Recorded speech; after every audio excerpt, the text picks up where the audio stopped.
والصلاة والسلام على مولانا Rasulillahi wa alihi wa sahbihi. Tout d'abord, j'aimerais remercier Allah subhanahu wa ta'ala qui m'a permis et qui m'a autorisé d'y aller en terre sainte de la Palestine. J'adresse mes salutations aux enfants palestiniens résistants devant les bombardements et devant l'occupation. Je voudrais saluer la terre sainte de la Palestine. J'ai toujours l'odeur de za'atar et l'huile d'olive. J'ai toujours cette image des gens et des lieux saints. Les gens d'une gentillesse pas possible et sont généreux à un point où on ne peut pas imaginer ici, dans notre société actuelle. C'est un message que j'ai de la part de tous les Palestiniens que j'ai rencontrés. C'est de venir les voir. Ils entendent que cela. Ils veulent ni aide, ni projet, ni rien du tout. La seule chose qu'ils vous demandent, c'est d'aller là-bas, d'y aller. La terre, les lieux saints n'appartiennent pas aux Palestiniens. C'est un dépôt, c'est un waqf. Et chacun de nous a autant de droits que le Palestinien dans ces lieux saints. Donc, le message, il était clair. Et il y en a des vidéos, il y en a des photos qui parlent de ça. Allez-y, allez-y, allez-y. Il n'y a rien qui vous empêche. Tout est possible. Il n'y a rien qui... On essaye de nous dire qu'il y a la guerre, il n'y a rien. Le peuple palestinien, il est isolé. Mais il n'y a rien qui nous empêche, nous, de visiter la Palestine. Certes, avec le refus de partir là-bas, le peuple palestinien, il se trouvera encore isolé une fois de plus. Donc un conseil, réfléchissons à se rendre sur cette terre sainte. Déjà, comme notre prophète nous a demandé que les voyages, on va dire le pèlerinage dans le sens de pèlerinage, se fait que pour 3 mosquées, à Mecque, Jérusalem, Al-Quds et la mosquée du prophète à Médine. Donc c'est un devoir pour les croyants de se rendre là. Et pour l'humaniste, c'est un devoir aussi de dire que ces terres saintes, ils appartiennent à tout le monde et qu'on n'a pas à interdire qui que ce soit pour y aller.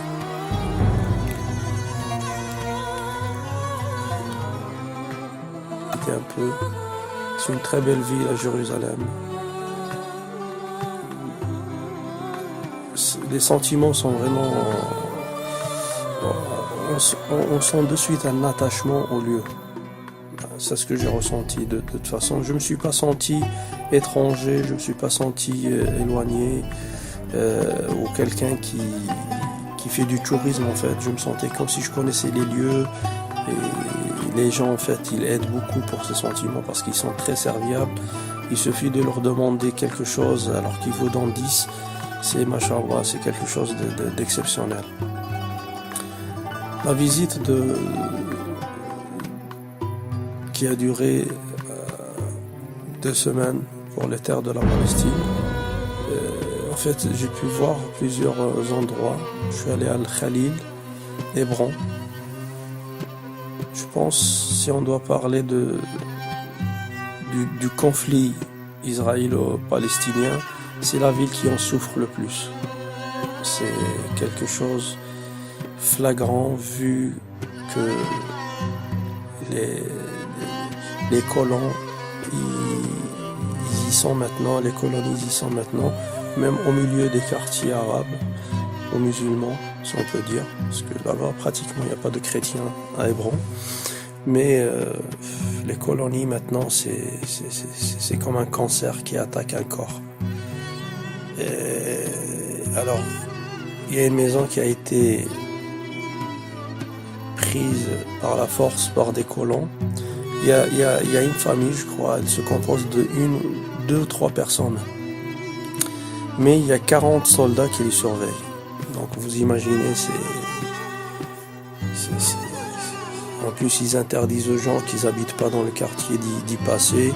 Et les gens qui habitent, ils doivent montrer leur identité. Et même il y en a qui ont des laissez-passer pour pouvoir rentrer dans la rue. Les checkpoints dans certains endroits. Donc il y a des rues où sont interdites pour les voitures, juste parce qu'il y a un colon qui habite et tout le reste c'est des Palestiniens. C'est très chaud. Les hélicoptères, Khalil, le cas d'Al-Khalil, c'est un cas très très très particulier. Pour rentrer à la... Donc la personne avec moi me dit que les hélicoptères ne sortent de cette manière que lorsqu'il y a quelque chose qui vient d'arriver, donc on ne sait pas. Peut-être on l'apprendra tout à l'heure dans les infos. Là on est en hauteur. Donc on est toujours dans le secteur du village Bel'ain. Ça c'est en France, c'est un village qui s'appelle Kharbatha Bani al-Harith. Et Bel'ain, c'est là où on voit la lumière, la mosquée là en face. Voilà. Et là, c'est le territoire du 48, ce qu'on appelle la zone verte. Donc, et là, on voit bien les constructions. En fait, ils ont commencé depuis 1992 sur des terres volées aux Palestiniens et que ça continue. Voyons donc toutes les lumières qui sont là vers le coucher du soleil, les lumières qui sont là au fond, donc ça c'est des colonies. Donc voyons même la construction, les constructions. Donc, alors que les Palestiniens c'est leur terre jusqu'au mur, mais ils ne peuvent pas construire auprès du mur. C'est pas comme les Israéliens qui ont volé les terres, mais par contre eux ils construisent. Non.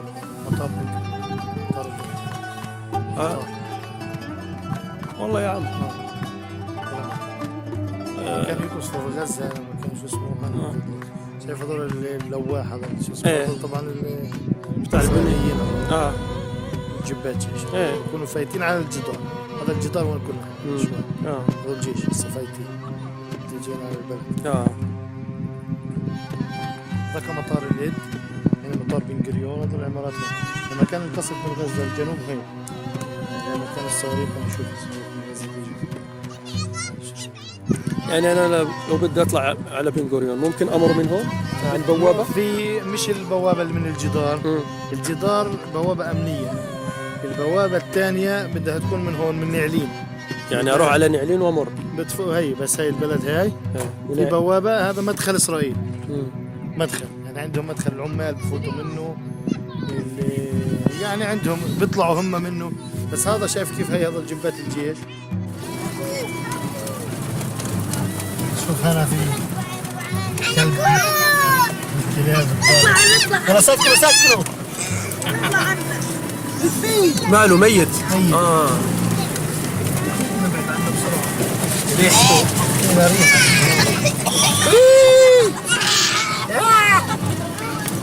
هذا صامد هذا.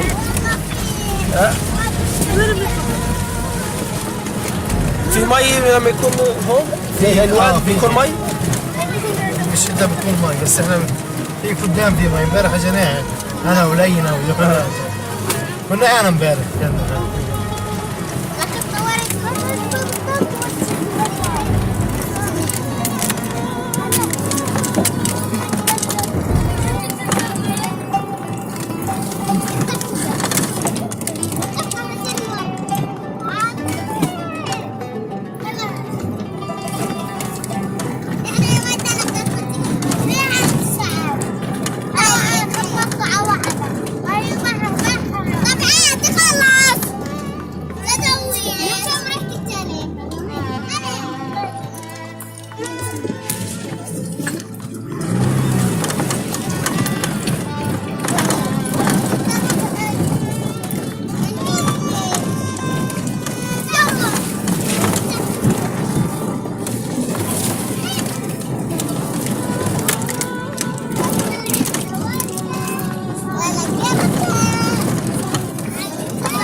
زي ما يكون طريق يعني.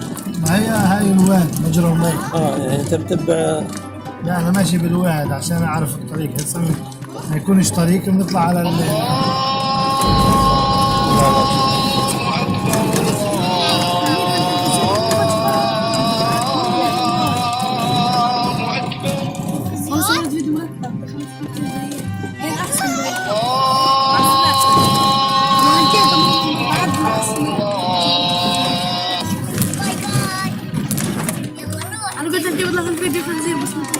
طلع. طب صور.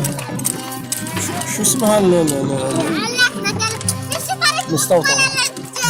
مذيعين عليك. عبر راسك يا ادم ادم. عشان هيك جهد. كان بيديني مودعين ولا مودلين. مذيعين عليك. هيك يعني.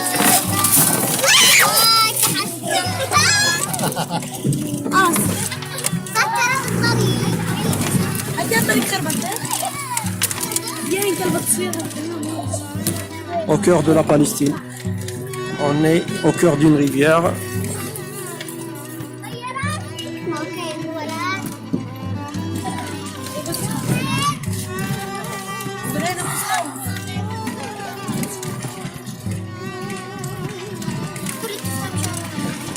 Les oliviers.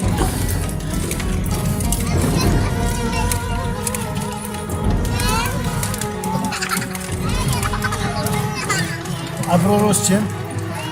هاي بيطلع ولا لا؟ لا لا عادي عادي.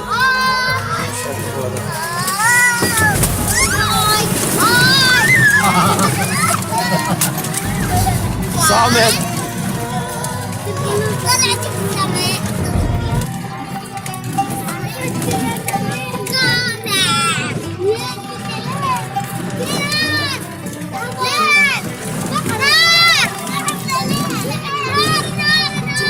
نعبر هذيك الطريق وانا مروحين. الله يطرح البركة. الأولاد الليلة راح يناموا. لا أنا كل يوم هيك دائما في الجبل. ما شاء الله. بنختار المنطقة ونروح. يلا بركة الله. شو الجبل حجاره سبحان الله. لا ما شفتش الريحة تختلف. انت شفت ريحة؟ لا ما طلعت على هذا. ريحة انت بتشوف في فلسطين، بتشوف الصحراء، بتشوف لو في نصيب مش عارف. لا بتشوفها حلوة.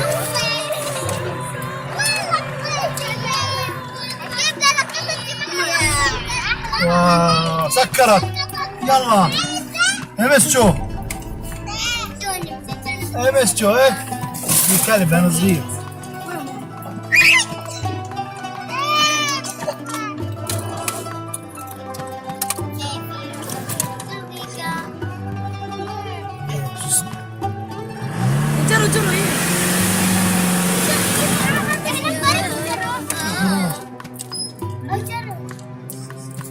بدوش يطلع؟ لا في كلاب.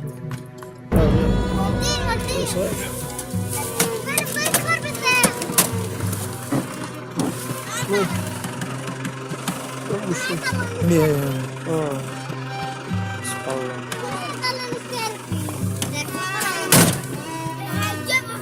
يا رب شو امهم اللي ماتت هناك يعني. ان شاء الله.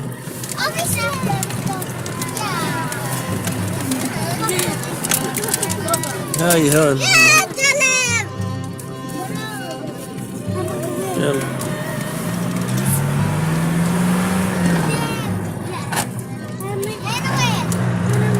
هيك احنا داخلين على بالعين.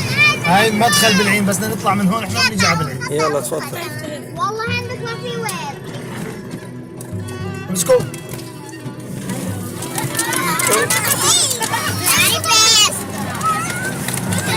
يلا يلا.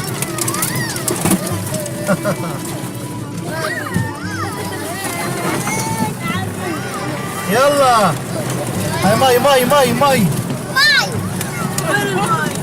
ماي ماي.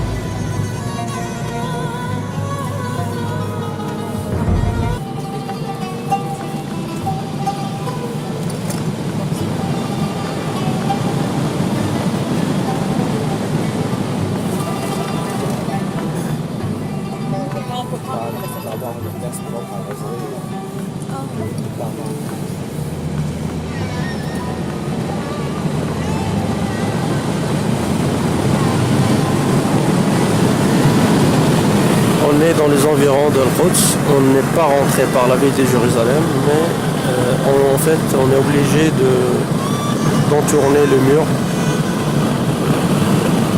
Donc Jérusalem, c'est les montagnes de Jérusalem à notre droite.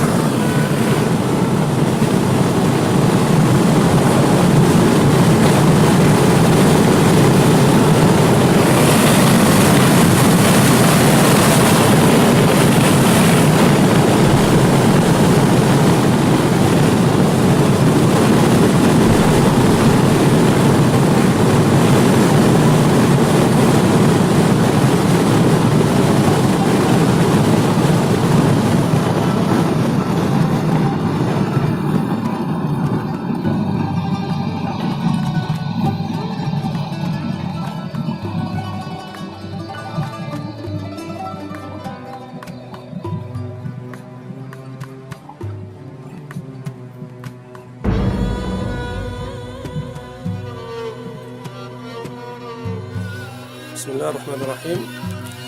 Je vous présente Maqam Sayyiduna Yusuf. Donc il y a plusieurs histoires pour cet endroit. Donc on dit que Sayyidina Yusuf, on sait tous que Sayyidina Yusuf Nabiullah alayhi salatu wassalam, il est mort, il est décédé en Égypte. Mais il y a une histoire qui raconte que lui, il a laissé un testament qu'il soit enterré auprès de ses ancêtres, ses parents, ses grands-parents, Ismaïl alayhi salam, Ishaq, wa Yaqub, wa Abouna Ibrahim alayhi salam. Donc il a demandé qu'il soit. Donc ils disent que ils l'ont ramené après sa mort pour l'enterrer quand même dans une grotte qui est en dessous de la mosquée Ibrahim. Et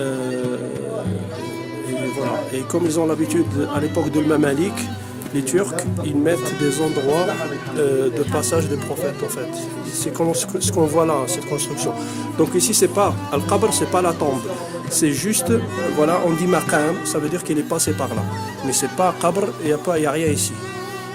Donc voilà. On dit que c'est Maqam Sayyidina Yusuf. Il y a une grotte qui est au-dessous de ce côté-là. Vous voyez, ça c'est le mur original de la mosquée Ibrahim. Vous voyez la pierre, comment elle est grande. Hein? Et ça c'est le rajout qui a été rajouté. On voit la différence des pierres, c'est pas les mêmes pierres. Et la grotte, en fait, elle est en bas, après ce mur. C'est la limite de la grotte ici. Donc si vraiment les prophètes alayhim salam et leurs femmes, ils sont enterrés, ils sont bien enterrés à l'intérieur d'une grotte qui est derrière ce mur, en bas. Donc il n'y a pas de tombe à l'intérieur de la mosquée parce qu'on on prie dans les mosquées. Voilà. C'est un passage qui normalement qui est interdit d'accéder, mais le frère qui travaille ici à la mosquée Ibrahim, il nous a fait une faveur, il nous a laissé rentrer et prendre des photos et faire cette vidéo pour pour vous faire plaisir, Inch'Allah. Et normalement, c'était interdit d'ouvrir cette salle. Strictement interdit. Juste, ils ont ouvert. Ici, il y a une fenêtre. Je ne peux pas ouvrir la porte. Je ne vais pas me permettre. Il y a une fenêtre ici qui donne sur un jardin derrière. C'est un grand jardin. Ils ont accès à ce jardin que 13 jours. 13 jours pendant l'année. On voit des touristes et des colons des armées donc, qui sont derrière. Mais on n'a pas le droit d'accéder ici, ni se mettre devant la fenêtre. On va rester derrière. Tout ce qui va, donc vous voyez tous ces dessins, machallah, je pense que ça a été refait à l'origine, je pense que ça a été une église à tout le début, mais à l'époque des Ottomans et de Mamalik, ça a été rénové. Et ça a été, voilà, il y a eu des rajouts. Donc, comme j'ai dit, on ouvre la salle, le jardin qui est derrière. Les musulmans, ils ont accès à ce jardin que 13 jours pendant l'année. Les 4 vendredis de Ramadan, Laylat al-Qadr, l'Eid al-Fitr et l'Eid al-Adha, Yawm al-Mawlid al-Nabawi, et Yawm al-Isra wal-Mi'raj. c'est là où ils ont l'accès à la totalité de la mosquée Ibrahim, avec ses jardins. Actuellement, dans le cas actuel, ils ont la main que sur 45% de la mosquée. Et le reste, ça a été pris par les colons et ils l'ont changé. En fait, c'est devenu comme une synagogue, un lieu pour eux. Alors qu'à l'origine, c'était une mosquée depuis des siècles. J'espère que ça vous fera plaisir, ça vous donnera envie, Inch'Allah, pour venir ici. Ils ont besoin qu'on visite ces lieux, parce que lorsqu'on dit qu'il y a des étrangers, des Européens, des Français, des Anglais, machin, qui viennent visiter, ça leur donne la légitimité de rester sur place. Donc pour moi, c'est une invitation, cette vidéo, c'est une invitation pour que vous veniez, Inch'Allah, visiter aussi Al-Haram. Ils disent Al-Haram, mais il n'y a qu'un seul Haram en réalité, c'est le Haram de Mecca, يعني الحرم في مكة الكعبة المنورة مشرفة, mais ici il l'appelle Al-Haram. Mais on va accepter leur appellation. L'akh, il est là, le frère qui nous a permis de rentrer, qui nous a autorisé de rentrer et même de filmer. ممكن تشرفنا أخونا, ممكن تشرفنا بس دقيقة. حياك الله يا عمي, تفضل. أبغى أعمل فيديو للأخوة الشباب في فرنسا, بنحكي لهم يعني فضل الله اولا وفضلك, يعني تركنا ندخل وسوينا فيديو. اول شيء انا حكيت مع الاخت الثانيه, انت يوم ما تدخل بيتك تستأذن. نعم. بيوت الله بتدخلها بدون استئذان. نعم. وهذا بيت الله, زي ما انا إلي حق فيه انت إلك حق فيه, عشان الحمد الملك. لله رب العالمين. لانه احنا كلياتنا مسلمين, وهذا بيت الله, واحنا ان شاء الله بنتمنى لك زياره مقبوله. واحنا زي ما قلت لك, نتيجه الوضع اللي انت شفته برا وعلى البوابات الخارجيه, احنا اللي معزز صمودنا وداعمنا في الموقع هذا اللي هو تواجدكم معنا. يعني نفسكم هو اللي محيينا نضلنا صامدين ومرابطين هوني, وما نحس بالغربة اللي احنا فيها او الوحشة اللي احنا فيها, لانه انت شايف هو عبارة عن سجن كبير. يعني احنا طليقين ولكن بنفس الوقت محبوسين. Hey, Da'wa, c'est une invitation officielle d'un frère qui travaille à la mosquée Ibrahim, qui est en train de vous demander, ne nous laissez pas tomber. On a besoin de votre présence. On a besoin de votre présence ici pour qu'il y ait la légitimité pour qu'ils restent ici. Parce que de plus en plus, ils vont essayer de leur enlever ce qui reste de la mosquée. C'est une invitation pour que vous veniez ici. Il n'y a rien qui vous empêche de venir. Alhamdulillah, tout se passe bien. Moi, je suis venu avec mes enfants, des petits en bas âge, et tout se passe très bien. الحمد لله. دونك اشرح لك شو قلت, يعني انا بس اقول لهم ان الاخ اخونا بيشتغل هون وبيدعوكم, يعني لانه الموقع بحاجه لحضور وحضور. نعم. لانه احنا عايشين فيه وشايفين الممارسات الموجوده فيه. فاحنا اللي لامسينه بتعزيز صمودنا هون ومعطينا القوه والنفس انه تواجد اللي موجودين هنا. يوم ما يكون فيش عندنا تواجد ضعف, ممكن ياخذوا حتى الباقي. احنا قلنا راح النص نجم خذها هي يا اخي, هذه طواق, استنى اجيب لك شوف كذا محطوط عليها صليتوا بالحرم. هدول زي ما قلت لك احنا بجمعه رمضان بيتم الصلاه برا. نعم. نتيجه توزعهم, يعني عشان نوزعهم للناس, تقدر تاخذها للذكرى. لانه للاسف في عندي كمان عطر وشيء, بس ما في امكانيه تواجد هون. الله يبارك فيك. هدول برضه بصعوبه انهم يكونوا هون. والله ما قصرت. حياك والله ما قصرت. شرفت وميت. الشرف علينا. بارك الله فيك يا شيخ.